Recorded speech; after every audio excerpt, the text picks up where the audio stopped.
Chief Minister had a meeting with Chief Minister, and if you had any discussion about using your ministry for the benefit of children and women from Goa. बिल्कुल, आज एक कार्यक्रम में मिलना हुआ माननीय मुख्यमंत्री जी से भी, और इसके अलावे भी उनसे बात होती है। और लगातार जिस तरह माननीय मुख्यमंत्री एक युवा मुख्यमंत्री हैं और उनकी सोच निरंतर गोवा को और आगे बढ़ाने का, यहाँ जो चाहे महिलाएं हैं, जो हमारे टारगेट जो ग्रुप है, यानी बच्चे हैं, एडोलसेंट गर्ल्स हैं, महिलाएं हैं, प्रेग्नेंट लेडी हैं,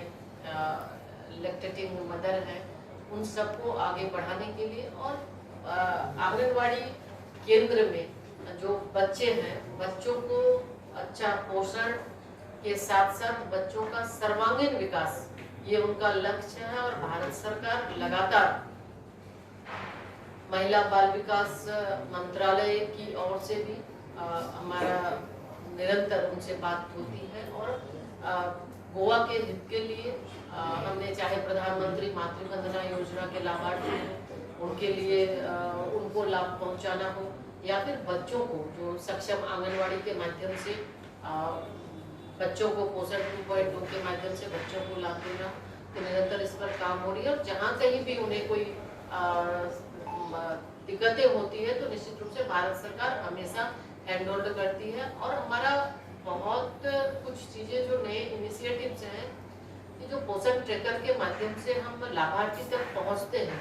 उसमें कुछ नई चीजें जो ईज ऑफ लिविंग के बारे में माननीय प्रधानमंत्री जी लगातार कहते हैं कि कैसे हम ईज ऑफ लिविंग को और मजबूत करेंगे, लोगों को अच्छी सुविधाएं मिल सके। तो इसके लिए हमने पोषण ट्रैकर के माध्यम से जो आंगनवाड़ी केंद्र में जो हमारे लाभार्थी यानी प्रेग्नेंट लेडी या फिर लैक्टेटिंग मदर, जो छोटे बच्चे हैं, वो जा नहीं पाते थे सेंटर पे, तो वैसे प्रेग्नेंट लेडी के लिए नॉमिनी मॉड्यूल हमने इसमें पोषण ट्रैकर में हमने शुरू किया है कि वो किसी को भी, जब प्रेग्नेंट लेडी वो जा नहीं पाती है सेंटर में, तो वो या तो अपने किसी भी नॉमिनी को वो नॉमिनेट कर सकती है, ताकि वो पोषण का पैकेट वो लेके उनको आए, उनको सुविधा मिल सके। और इसके साथ जो हमारे माइग्रेंट है, बहुत सारे लोग जो दूसरे राज्यों में जाते हैं, प्रदेशों में जाते हैं, तो उनको आंगनवाड़ी का जो लाभ लेने वाली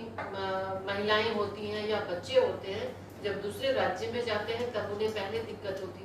तो अब हमने कोड जारी किया है, और उसके माध्यम से किसी भी प्रदेश में वो जाएंगे तो माइग्रेंट जो हमारे लोग होंगे उनको भी आंगनवाड़ी का पूरा लाभ, चाहे बच्चे हों, प्रेग्नेंट लेडी हो, उनको पूरा लाभ मिलेगा। तो कुछ चीजें हमने बदलाव किए हैं। Could you tell us how the central government has been strict, especially when you talk about child labor? देखिए, भारत सरकार लॉ बनाती है, जो भी कानून हमारे हैं उस कानून का पालन समय समय पर हम राज्य के माध्यम से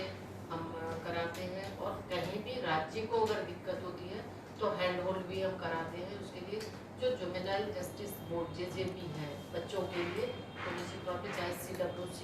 मेंबर होते हैं डिस्ट्रिक्ट लेवल पे, DCPOs होते हैं, तो उनके माध्यम से वो लोगों को जागरूक भी करते हैं,